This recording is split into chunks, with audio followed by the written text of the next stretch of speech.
Reviewing coordinates is easy in FieldGenius. One way of doing this is by simply selecting on a point and pressing the Edit button. From here, you'll see the point ID, the description, the coordinate values, and a note.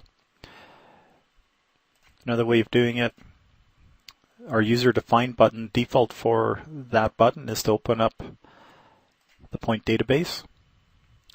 And from this view, you'll have a spreadsheet view of your database. You'll see icons on the points. In this case, this is a backside icon, so you know point 1 is your current backside. Point 2 has a ruler, which means it's a measured point.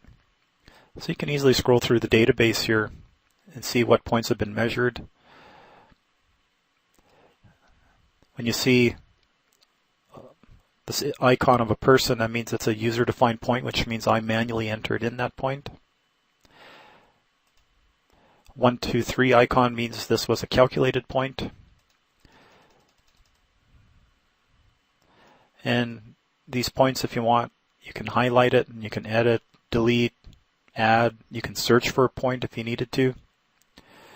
And there's a second row here of options. So you can do rotate, translate, scale on these points, or local transform if you have GPS transformation defined. You can also get some stats about the points in your current project, such as which points are currently in use.